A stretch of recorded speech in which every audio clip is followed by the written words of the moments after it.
में कितना ताकत है, आज आपको अपनी ताकत का अंदाजा इस क्लास में पता चल जाएगा सर। क्योंकि आज हम बात करने वाले हैं आपके ताकत के ऊपर, क्योंकि आज हम लेने वाले हैं आपका टेस्ट। और आपको टेस्ट में सर आपको अपना परचम लहराना है, क्योंकि ये टेस्ट में आप अच्छा कर पाइएगा तभी आप अपने बोर्ड एग्जाम में अच्छा कर पाइएगा सर। क्योंकि ये टेस्ट जो है ना सर, वो आपके बोर्ड एग्जाम का एक पहला युद्ध है। क्योंकि सर वहां पे आपको युद्ध में लड़ाई लड़ने से पहले आपको एक बार ट्रेनिंग लिया जा रहा है, ठीक है। तो सबसे पहली बात है ना कि आप, तो ये साइंस का ये ऐसे क्वेश्चंस है जिसमें आपको 30 सवाल आपके सामने लाया हूं, जिसमें से आपको 25 को सही करना पड़ेगा सर। अगर आपका 25 को सही नहीं होता है तो आप इतना समझ लीजिए कि आपका तैयारी बिल्कुल नहीं है, ठीक है। अगर 30 में आपका 25 सही नहीं होता है तो आपका तैयारी बिल्कुल नहीं है। और जिनका 30 में 26 सही है उनका भी तैयारी लगभग नहीं है। जिनका 30 में आपको 27 सही है, 28 सही है, 29 सही है, 30 में 30 सही है, और जिनका 30 में 30 सही रहेगा ना सर, उनको मिलेगा सब कुछ मेरे तरफ से। अभी रुक जाना, ठीक है सर, पहले ये टेस्ट दे दो, ठीक है। सबसे पहली बात है ना सर कि आपको करना क्या पड़ेगा इसमें, तो आपको मैं यहां पे जैसे ये पहला क्वेश्चन आपके सामने है और इसका आंसर आपको कमेंट बॉक्स में करना पड़ेगा, हाँ। और आपको अंत में बताना पड़ेगा कि सर मेरा 30 में 25 सही है, तब मैं आपको एक उपाय बताऊंगा, फिर कैसे पढ़नी चाहिए उसका मैं उपाय बताऊंगा। आपको पता है सर कि हमने साइंस में टॉप 400 ऑब्जेक्टिव करवाए हैं, है ना। और ये टॉप 400 ऑब्जेक्टिव जो कर लिया होगा ना, या फिर जो नहीं किया है ना अभी तक, तो इस वीडियो के डिस्क्रिप्शन में टॉप 400 का प्लेलिस्ट दिया हुआ है, ठीक है। वहां से जाइए और सारे क्लासेस को कर दीजिए धुआं धुआं, तभी अब की बार सर इससे भी बाहर रिजल्ट आएगा। क्योंकि मेरा टारगेट है सर कि अब की बार 482 से भी पार, ठीक है ना। तो चलिए सर टेस्ट को करता हूं शुरुआत। एकदम शुरू है ना, सब टनाटन है कि नहीं, एकदम सब रेडी है ना, हाँ। तो अगर रेडी है सर तो एक बार कमेंट बॉक्स में जय इंडिया लिख के कमेंट कर दो सर, क्योंकि कर लो इंडिया से प्यार तभी तो होगा पढ़ाई से प्यार, ठीक है। आ जाइए। और जिनका 30 में 29 सही रहेगा, ठीक है, और जिनका 30 में 30 सही रहेगा, 29 और 30, जिनका 30 में 30 और 30 में 29 सही रहेगा सर, उनको मैं कुछ दूंगा भी, मतलब क्या दूंगा वो तो अंत में पता चल जाएगा, ठीक है। और लेकिन आप लोग अपना विचार जरूर कमेंट बॉक्स में दीजिएगा सर कि मेरा कितना सही हुआ, ठीक है। आइएगा, पहला सवाल कहता है ना कि प्रकाश का वेग न्यूनतम होता है। मैंने क्या बोला, प्रकाश का वेग न्यूनतम होता है। आप लोग अपना विचार कमेंट बॉक्स में कर दीजिए कि प्रकाश का वेग न्यूनतम होता है निर्वात में, जल में, वायु में, कांच में। जल्दी से जल्दी रोक के वीडियो को रोक के कमेंट बॉक्स में कमेंट कर दो सर, ठीक है। तो देखो, जब आपसे पूछेगा प्रकाश का वेग न्यूनतम, तो प्रकाश का वेग जो न्यूनतम होता है वो कहां होता है, तो वो आपको कांच में होता है। यानी एक का सही जो आंसर होगा वो क्या होगा, हमारा डी होगा। तो प्रकाश का वेग कहां होता है न्यूनतम, तो आपको ये होता है कांच में, ठीक है। चलिए अगला सवाल क्या कहता है, 2 नंबर, थोड़ी सी गौर करना सर। 2 नंबर कहता है ना, 2 नंबर क्या कहता है कि 2 डायोप्टर क्षमता वाले लेंस का फोकसांतर होता है। वीडियो को रोको और सबसे पहले ये 2 नंबर सवाल को बनाइए और इसका सही आंसर कमेंट बॉक्स में कीजिए। हमें सवाल क्या बोला है सर कि 2 डायोप्टर क्षमता वाले लेंस का फोकसांतर क्या होगा। अब मेरा सॉल्यूशन देख लो, कहता है ना सर कि हमें क्षमता क्या दिया हुआ है, तो 2 डायोप्टर क्षमता दिया हुआ है। हमसे क्या पूछा है, फोकस पूछा है। हमसे क्या पूछा है, फोकस पूछा है। तो फोकस इक्वल टू व्हाट हो जाएगा, आ जाना। लेंस की क्षमता बोले तो पी बराबर होता है 1/f। P बराबर क्या होता है, 1/f, जो कि f हमारा हमेशा क्या चीज में होता है, मीटर में होता है। ये फार्मूला तभी पॉसिबल होगा जब ये f क्या चीज में रहेगा रे, मीटर में रहेगा। f क्या चीज में रहेगा, मीटर में रहेगा। आ जाना। यहां पे P का मान कितना है, 2, यानी 2 बराबर कितना हो जाएगा, 1/f, क्योंकि 2 दिया हुआ है। यहां पे ये f यहां आएगा, 2 यहां आ जाएगा। इसका मतलब ये f बराबर कितना हो जाएगा, 1/2। अब मैं आपको क्या बोला हूं कि जो फोकस होता है वो हमेशा मीटर में होता है। इसका मतलब अभी फोकस क्या चीज में है, ये फोकस जो वो आपको मीटर में कितना आ गया, 1/2 मीटर आ गया। अब देखो तुम्हारा सबका सब आंसर दे रहा है सेंटीमीटर में। इसका मतलब ये 1/2 को सेंटीमीटर में बदलना है, इसके लिए आपको 100 से क्या करना पड़ेगा, गुना करना पड़ेगा, तो वो सेंटीमीटर में बदल जाएगा। इसको काट दो रे बाबा, 50 आ जाएगा, यानी कितना आ गया 50 सेंटीमीटर, और 50 सेंटीमीटर बोले तो ऑप्शन नंबर कितना डी। तो क्या मैंने जो बोला वो चमका ना जी, अरे एस या नो तो बोलिए ना जी। अच्छा, ये 2 नंबर सवाल किनका किनका सही था, एकदम जेन्युइन बोलिएगा सर। हाँ, और सबसे पहले तुम मेरा माथा पे कसम खाओ, अपने माथा पे हाथ रखो सर, नहीं तो गुरुजी का कसम है। हाँ, एकदम झूठ नहीं बोलना है सर, क्योंकि अभी झूठ बोलने से क्या फायदा है। एकदम जो आपको 8 नंबर आता तो दिल खोल के बोलना कि गुरुजी हमको 8 नंबर आया, क्या दिक्कत है। अभी से वो 400 ऑब्जेक्टिव कर लो, फिर 30 में 30 ठोकोगे और बोर्ड एग्जाम में पूरा ठोकोगे सर। हाँ ठीक है, तो एकदम जेन्युइन बात बोलना है सर, मेरा कसम है सर, एक बार झूठ नहीं बोलना है। ठीक है, आपको जो गलत होता है वो गलत कमेंट करना, लेकिन जरूर करना सर। ठीक है, और अपना विचार जरूर देना। आना 3 नंबर कहता है ना, किस दर्पण से वस्तु का बड़ा प्रतिबिंब बनाता है। कहता है किस दर्पण से वस्तु का बड़ा प्रतिबिंब बनाता है, नहीं कौन सा दर्पण है जिसमें वस्तु का बड़ा प्रतिबिंब बनता है। देखो तो कहता है समतल दर्पण, अवतल दर्पण, उत्तल दर्पण, कोई नहीं। अगर अब इसका विचार आप लोग कमेंट बॉक्स में कर दीजिए, 3 का क्या होगा सही जवाब। देखो अगर बोलेगा सर सिर्फ वस्तु का बड़ा प्रतिबिंब, तो वस्तु का जो बड़ा प्रतिबिंब बनाता है ना वो अवतल में बनाता है। किस में बनाता है, अवतल दर्पण में बनाता है। कहां पे बनाता है, अवतल दर्पण में। अगर बोलता छोटा प्रतिबिंब तो ये बनाता उत्तल दर्पण में। किसमें बनाता, उत्तल दर्पण में।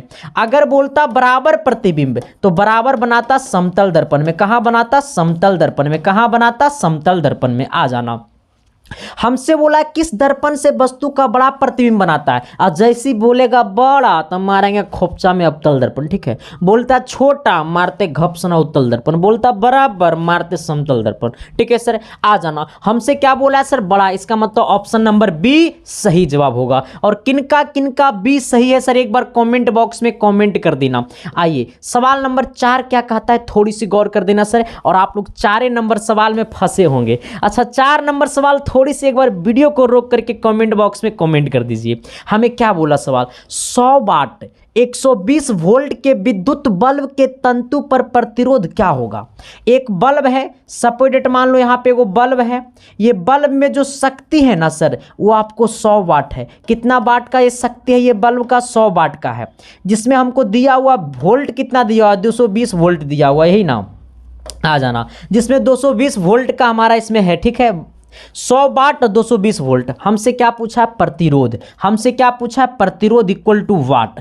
आपको भी पता है कि प्रतिरोध का फॉर्मूला होता है आर बराबर फॉर्मूला होता है कितना, भी बट्टा आई। आपको पता होगा कि आर बराबर फॉर्मूला क्या होता है, भी बट्टा आई। जहां पे ये आर क्या है, जहां पे ये आर आपका प्रतिरोध है। क्या है सर, ये प्रतिरोध है। क्या है सर, ये प्रतिरोध है, प्रतिरोध है। हमसे पूछा है प्रतिरोध, लेकिन प्रतिरोध निकालने से पहले आपको भी पता होनी चाहिए। तो भी आपको पता है, और फिर आपको आई पता होनी चाहिए, लेकिन आई आपको पते नहीं है। आ जाना, तो प्रतिरोध निकालने से पहले आपको, हमारा प्रतिरोध का फॉर्मूला होता है भी बट्टा आई। क्या होता है, भी बट्टा आई। तो हमको भी पता है लेकिन आई पता नहीं है, तो आई बराबर होता है पी बटा भी। आई बराबर होता है पी बटा भी, यानी पी बोले तो शक्ति, वाट। ठीक है, पावर, यानी पी बटा भी। पी का मान कितना दिया हुआ है, 100 वाट दिया हुआ है, यानी 100 और बटा कितना, 220 वोल्ट। भी का मान दिया हुआ 220 वोल्ट।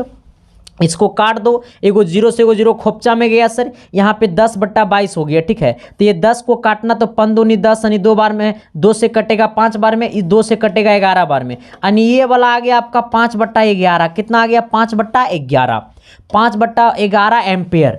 यानी हमको आई का मान आ गया 5/11 एम्पियर। हमको क्या निकालना है, प्रतिरोध। क्या निकालना है, प्रतिरोध। क्या निकालना है, प्रतिरोध। प्रतिरोध बराबर क्या होता है, भी बटा आई। भी का मान कितना है, 220 वोल्ट, बटा आई कितना आ गया, 5/11। 5/11 ये नीचे में है तो ऊपर चला जाएगा गुना में, यानी 220 × 11। अब बट्टा में नीचे कितना, ये 5 है, क्योंकि ये सबसे नीचे है तो जाएगा सबसे ऊपर। आ जाना, इसको 5 से काट देना सर, तो 5 चौक 20, 2 5 चौक 20, यानी 44 बार में ये कट जाएगा। ठीक है, अब इसको 44 से 11 से गुना कर दो, तो 44 × 11 तो हो जाएगा 484। कितना हो जाएगा, 484 ओम। 484 ओम, 484 ओम। ऑप्शन नंबर कितना, बी।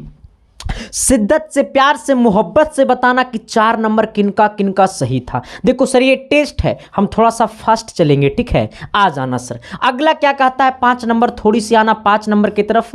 5 नंबर कहता है ना डीएनए में कितने प्रकार का नाइट्रोजन क्षारक होते हैं। 5 नंबर में कहता है डीएनए में कितने प्रकार के नाइट्रोजन क्षारक होते हैं। 2 प्रकार के, 3 प्रकार के, 4 प्रकार के, 5 प्रकार के। तो डीएनए में जो होता है सर वो आपको 2 प्रकार के नाइट्रोजन क्षारक होते हैं, ठीक है। चलिए 6 नंबर की तरफ आइएगा सर। 6 नंबर क्या कहता है, थोड़ी सी गौर कीजिएगा। 6 नंबर सबको मारना होगा। 6 नंबर बहुत आसान है सर। कहता है परावर्तन के नियम से निर्धारित होता है आपतन कोण परावर्तन कोण के बराबर, परावर्तन कोण अपवर्तन कोण के बराबर, आपतन कोण विचलन कोण के बराबर, इनमें से कोई नहीं।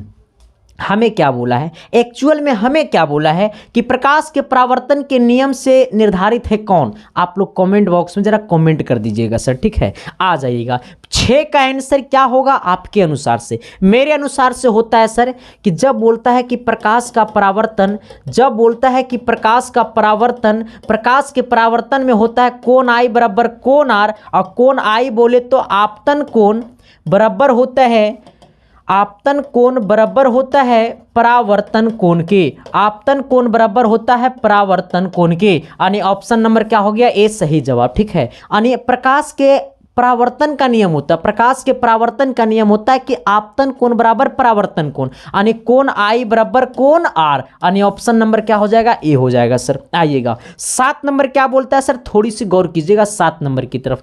कहता है लेंस के केंद्रीय बिंदु को कहते हैं क्या।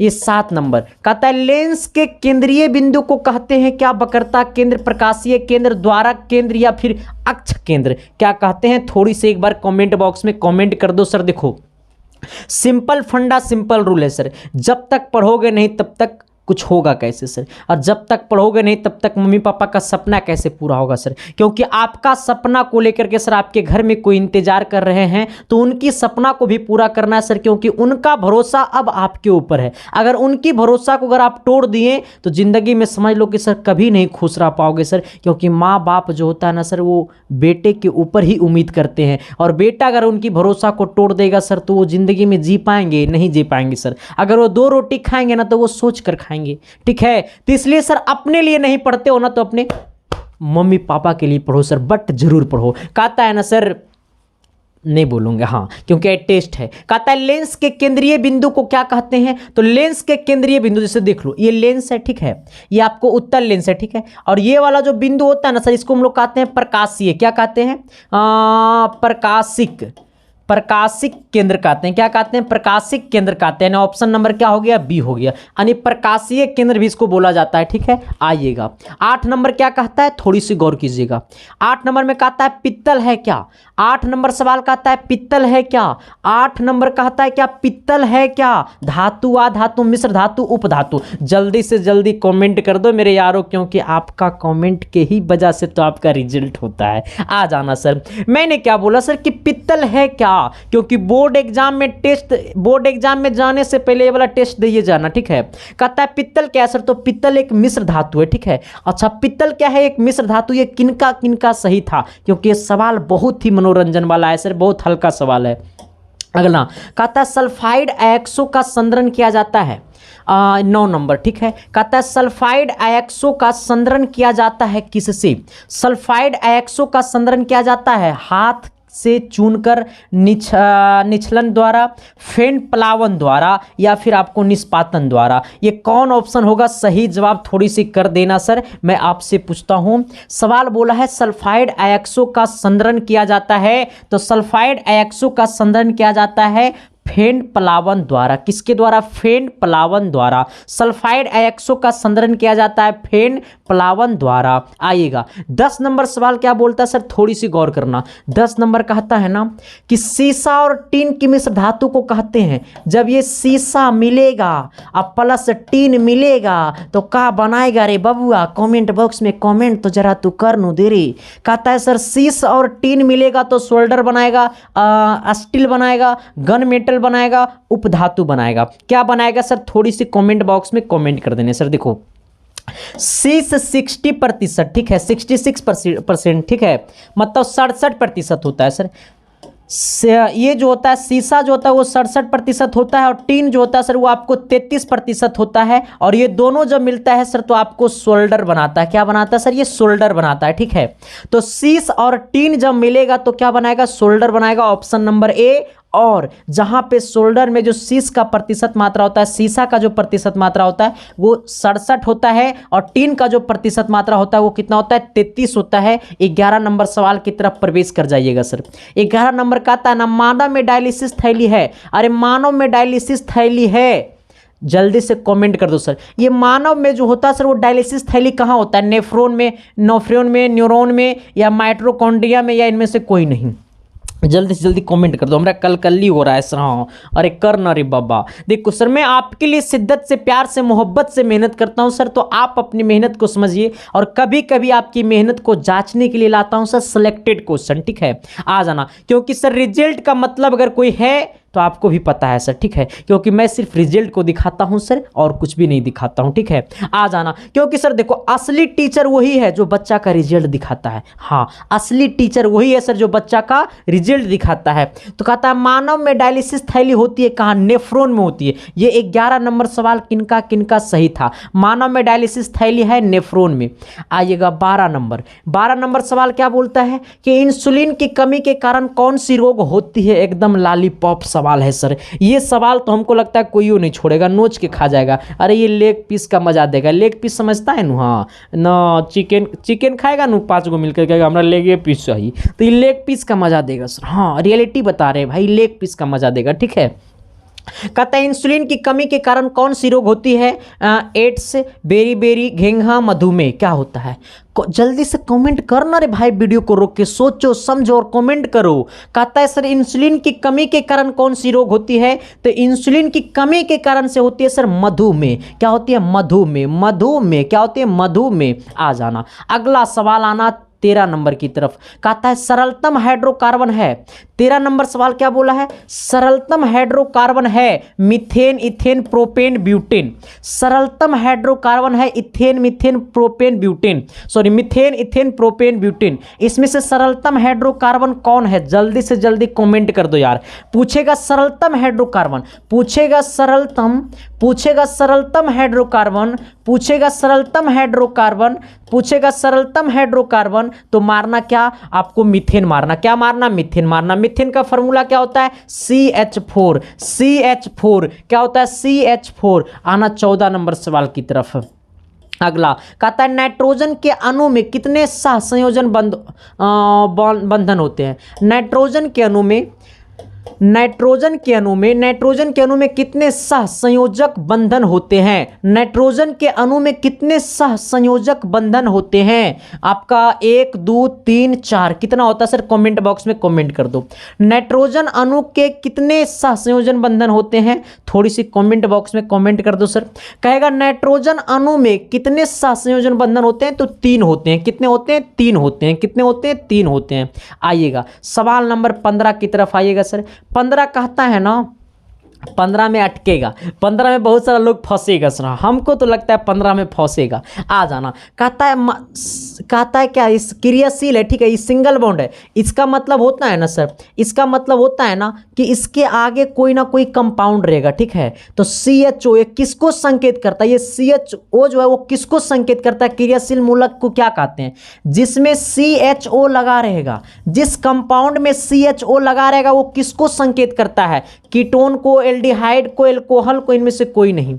अगर जहां भी CHO लगा रहेगा, जिस कंपाउंड में CHO लगा रहेगा, इस प्रकार से CHO लगा रहेगा, मतलब इसके आगे, ये CHO के आगे यहाँ का मतलब, इसका मतलब है कि इसके आगे कोई ना कोई कंपाउंड रहेगा, ठीक है। तो ये जहां भी ये लगा रहेगा ये अपने आप को बताएगा एल्डिहाइड को बताएगा। किसको बताएगा सर? ये आपको एल्डिहाइड को बताएगा। किसको बताएगा सर? ये एल्डिहाइड को बताएगा, ठीक है। यानी ऑप्शन नंबर क्या हो गया आपका? बी हो गया।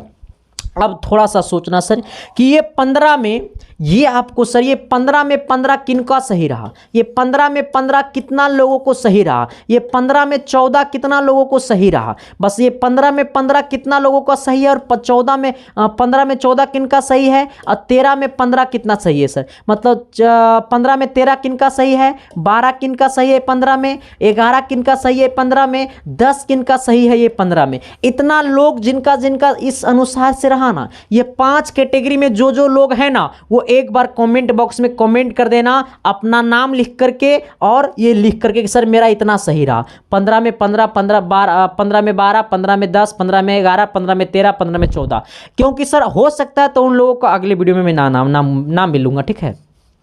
तो आप लोग क्या करना सर, इतना जिनके जो इतने के रैंक में है तो वो कमेंट बॉक्स में कर दीजिएगा, ठीक है।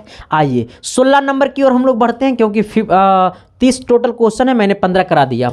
16 नंबर क्या कहता है कि विद्युत घंटी किस प्रभाव पे कार्य करती है। विद्युत घंटी जो होता है ना सर वो चुंबकीय प्रभाव पे हमने तो आंसर ही बता दिया पहले। हाँ, ये चुंबकीय प्रभाव पे कार्य करती है। किस पे कार्य करती है? चुंबकीय प्रभाव पे कार्य करती है, ठीक है।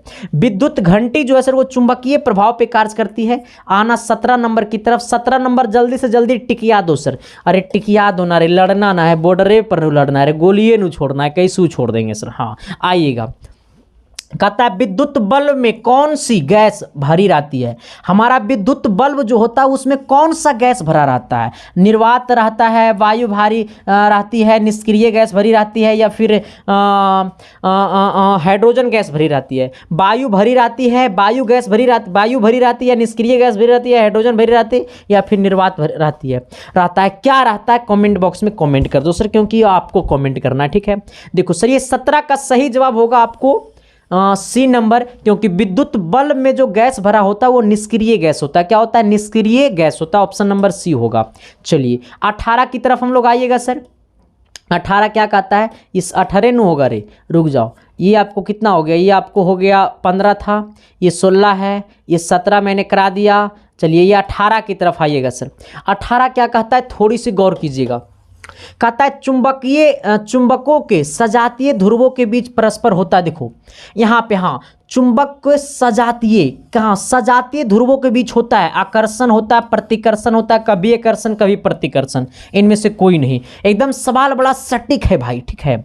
यहाँ पे बोला है सजातीय ध्रुवों के बीच, तो देखो सजातीय बोलेगा ना सर, सजातीय मतलब प्लस और प्लस, माइनस और माइनस, मतलब सेम जाति। सजातीय बोले तो सेम जाति, और सेम जाति के बीच हमेशा क्या होता है? प्रतिकर्षण होता है। सेम जाति के हमेशा क्या होता है? प्रतिकर्षण होता है। यानी चुंबकों के सजातीय ध्रुवों के बीच क्या होता है? हमेशा प्रतिकर्षण होता है।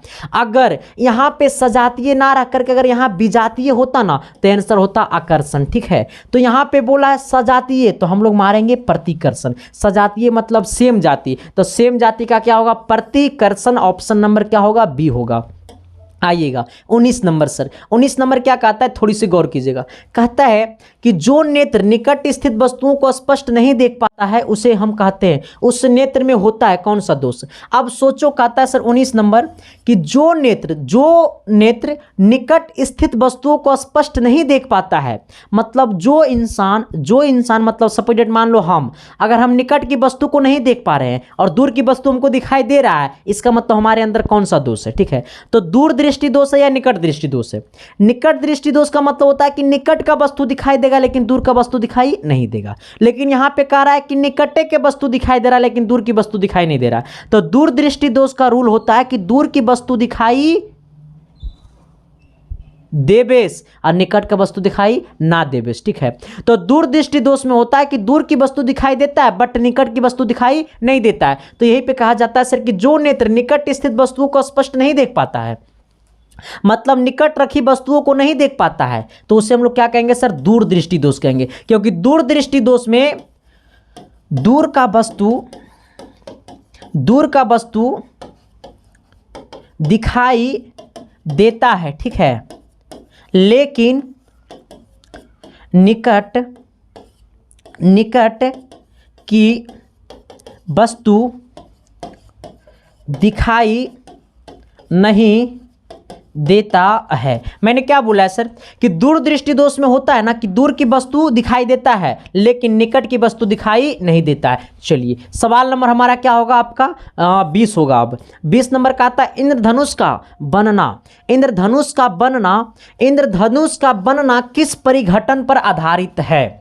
इंद्रधनुष का बनना किस परिघटन पर आधारित है? प्रकाश का परावर्तन, प्रकाश का अपवर्तन, प्रकाश का वर्ण विक्षेपण, इनमें से कोई नहीं। हमने बोला कि इंद्रधनुष का बनना किस परिघटन पर आधारित है, तो इंद्रधनुष का बनना प्रकाश का वर्ण विक्षेपण पर आधारित है। यह किनका सही जवाब था। इंद्रधनुष का बनना किस परिघटन पर आधारित है, तो यह प्रकाश का वर्ण विक्षेपण पर आधारित है। सवाल नंबर आइएगा 21 की तरफ। 21 नंबर क्या कहता है, थोड़ी सी गौर कीजिएगा सर। 21 नंबर कहता है ना, पहले सुनिए सवाल को अच्छा से, तब सवाल पे अटैक कीजिए।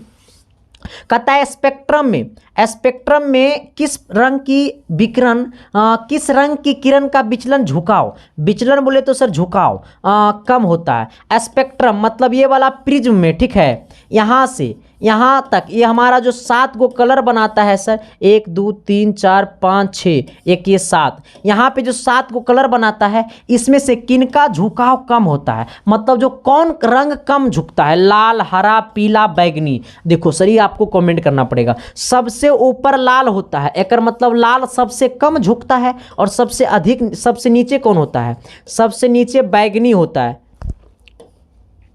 सबसे नीचे क्या होता है सर, बैगनी होता है। इसका मतलब सबसे अधिक कौन झुकता है, बैगनी, लेकिन सबसे कम कौन झुकता है, लाल। हमसे पूछा सबसे कम झुकाव लाल, सबसे अधिक पूछता तो बैगनी मारते। ऑप्शन नंबर यहाँ पे ए हो जाएगा। चलिए आइएगा 22 नंबर सवाल की तरफ। सर 22 नंबर क्या कहता है, थोड़ी सी गौर कीजिएगा। 22 नंबर कहता है ना कि कौन सी क्रिया सभी जीवों के लिए अनिवार्य है। वो कौन सा क्रिया है जो सभी जीवों के लिए अनिवार्य है? प्रकाश संश्लेषण, वाष्पोत्सर्जन, शोषण, चलन। कौन सी क्रिया है जो सभी जीवों के लिए अनिवार्य है? शोषण क्रिया जो है सर वो सभी जीवों के अनिवार्य है, क्योंकि शोषण क्रिया नहीं होगा तो जीव बचेगा ही नहीं। चलिए आइएगा सर 23 नंबर की तरफ। 23 नंबर कहता है ना, कवक में, कहाँ पे, कवक में पोषण की कौन सी विधि है? कवक में पोषण की कौन सी विधि है? स्वपोषी, मृतजीवी, सब भोजी, या इनमें से कोई नहीं। हमसे पूछा कि कवक में पोषण की कौन सी विधि है। हमसे पूछा है कवक में पोषण की कौन सी विधि है, तो कवक में पोषण का जो विधि है वो मृतजीवी विधि है। कौन सा विधि है? मृतजीवी है। कौन सा है? मृतजीवी है। कौन सा है? मृतजीवी है। चलिए आइएगा सर अब सवाल नंबर 24 की तरफ। 24 नंबर क्या कहता है? 24 नंबर कहता है ना सर, 24 नंबर कि स्टोमाटा पौधे के किस अंग में पाया जाता है? ये स्टोमाटा जो है वो पौधे के किस अंग में पाया जाता है? तना में, पत्तियों में, जड़ में, कोई नहीं। जल्दी से जल्दी कमेंट कर दो सर। पूछेगा स्टोमाटा तो ये पत्तियों में पाया जाता है। कहाँ पाया जाता है? पत्तियों में पाया जाता है। स्टोमाटा जो होता है सर वो पेड़ पौधे के पत्तियों में पाया जाता है। कहाँ पाया जाता है? पेड़ पौधे के पत्तियों में पाया जाता है। ठीक है, आइएगा सर 25 नंबर सवाल। 25 नंबर सवाल क्या कहता है सर, थोड़ी सी गौर कीजिएगा। कहता है ना, वृक्क के संचारात्मक एवं क्रियात्मक इकाई को क्या कहते हैं? वृक्क के संचारात्मक एवं क्रियात्मक इकाई को क्या कहते हैं? नेफ्रॉन, मूत्रवाहिनी, या ग्लोमेरुलस, या बोमेन संपुट, क्या कहते हैं सर? तो वृक्क के संचारात्मक एवं क्रियात्मक इकाई को क्या कहते हैं? नेफ्रॉन कहते हैं। क्या कहते हैं सर? नेफ्रॉन कहते हैं। चलिए आइएगा 26 नंबर सवाल की तरफ। 26 नंबर कहता है मैग्नीशियम आवर्त सारणी के किस समूह का तत्व है? ये 26 नंबर कहता है कि मैग्नीशियम जो है वो आवर्त सारणी के किस समूह का तत्व है। तो देखिए यहां से आपको मैं दिखाता हूं सर। देखो यहाँ पे आना, देखो यहाँ पे मैग्नीशियम है। ये पहले तुम आंसर कमेंट करो, आंसर कमेंट करो के बाद मैं बताता हूँ। देखो मैग्नीशियम जो है ना सर, देखो ये पहला समूह है, यहाँ से दिखाई देगा, ये पहला समूह है, ये दूसरा समूह है। तो दूसरा समूह में देखो मैग्नीशियम यहाँ पे, मतलब ये किस में है? तो 2 समूह में है। ठीक है, तो मैग्नीशियम जो होता है वो किस में होता है सर? वो समूह 2 में होता है। ठीक है, आइएगा 27 नंबर की तरफ आइएगा सर। 27 नंबर क्या कहता है कि प्लास्टर ऑफ पेरिस का रासायनिक सूत्र क्या है? प्लास्टर ऑफ पेरिस का जो रासायनिक सूत्र है वो क्या है? तो प्लास्टर ऑफ पेरिस का होता है क्या? CaSO4 into 1/2H2। क्या होता है? 1/2H2, यानी CaSO4 into 1/2H2। CaSO4 into 1/2H2। Option number कितना? बी। आइएगा 28 नंबर। 28 नंबर कहता है सभी अम्लों में पाया जाता है। 28 नंबर कहता है कि सभी अम्लों में पाया जाता है ऑक्सीजन, हाइड्रोजन, कैल्शियम, नाइट्रोजन। जल्दी से जल्दी कमेंट कर दे। कर दो रे बाबा, सभी अम्लों में पाया जाता है। अच्छा, अम्ल का फॉर्मूला क्या होता है? जो H+ आयन देता है, जो H+ आयन देगा वही अम्ल कहलाता है। परिभाषा है अम्ल का, जो H+ आयन देता है। इसका मतलब सभी अम्लों में क्या प्रेजेंट है? तो हाइड्रोजन, यानी हमारा क्या हो जाएगा? अरे हाइड्रोजन। ऑप्शन नंबर क्या हो जाएगा? बी हो जाएगा सर। आइएगा सवाल नंबर 29 की तरफ। 29 नंबर कहता है लैक्टिक अम्ल का प्राकृतिक स्रोत क्या है? 29 नंबर सवाल कहता है सर कि लैक्टिक अम्ल का प्राकृतिक स्रोत क्या है? दही, इमली, सिरका, टमाटर। बोलेगा लैक्टिक अम्ल सर, तो ये दही है। क्या है इसका प्राकृतिक स्रोत? क्या है? तो दही है। लैक्टिक अम्ल बोलेगा तो प्राकृतिक स्रोत क्या है? दही है। आइएगा 30 नंबर सवाल क्या कहता है सर? थोड़ी सी कमेंट बॉक्स में कमेंट कर दीजिएगा, क्योंकि ये वाला जो सवाल है सर वो एकदम इमोशन से जुड़ा सवाल है और ये अंतिम सवाल है। और ये क्लास कैसा लगा सर एक बार कमेंट बॉक्स में ज़रूर बताना। और उम्मीद रहेगा सर कि एक देखो मैं आपके अंदर का ताकत को मैं समझने आया था कि आप में कितना ताकत है। इसीलिए मैं कहता हूँ सर कि आप अपने ताकत को कमेंट बॉक्स में ज़रूर बताएं कि आपका कितना सही रहा। ठीक है सर। आइएगा, ये तोरा शादी सेट हो रहा है कि तोर कमी देख के तोरा से कोई शादी नहीं करेगा? कमेंट करो ना रे भाई, फिर हमने प्रमोशन कराएंगे, तब ना हम एक नया प्लान बनाएंगे कि आप में क्या क्या कमी है। ठीक है सर। आ जाना। कहता है बेकिंग सोडा का रासायनिक नाम क्या है? Sodium carbonate. अच्छा, बेकिंग सोडा का फार्मूला कौन कौन बताएगा? बेकिंग सोडा का formula NaHCO3, NaHCO3, NaHCO3, NaHCO3। आ जाना। यानी इसका मतलब Na का मतलब sodium hydrogen carbonate, sodium hydrogen carbonate. Option number क्या हो गया? बी हो गया। यानी बेकिंग सोडा का रासायनिक सूत्र होता है NaHCO3, यानी सोडियम हाइड्रोजन कार्बोनेट, यानी ऑप्शन नंबर बी। अब बताना कि किनका किनका 25 सही रहा 30 में, किनका किनका 26 सही रहा 30 में, किनका किनका 27 सही रहा 30 में, किनका किनका 28 सही रहा 30 में, किनका किनका 29 सही रहा 30 में, और किनका 30 में 30 सही रहा। वो सब अपना नाम लिख के कमेंट बॉक्स में एक बार कमेंट कर देना सर। शिद्दत से, प्यार से, मोहब्बत से, तुम्हारे गुरुजी का कसम है सर, क्योंकि तभी तो देखूंगा सर कि पढ़ने वाले की जनसंख्या कितनी है। ठीक है सर। तो thank you sir, love you. बाकी ये क्लास कैसा लगा एक बार कमेंट बॉक्स में जरूर बता देना, और सभी दोस्तों के पास शेयर कर देना सर। जो भी लोग चैनल पे नए हैं तो चैनल को सब्सक्राइब कर देना। बाकी मिलते हैं आप सबके बीच अगली क्लास में, तब तक के लिए बाय। देखते रहना इसकी science classes. Thank you, love you. और जो अभी इससे कम कर रहा है सर, वो लोग जाइए और टॉप 400 ऑब्जेक्टिव कर लीजिए साइंस में, सारे टेंशनें खत्म हो जाएगा ऑब्जेक्टिव का। ठीक है sir. Thank you, love you sir.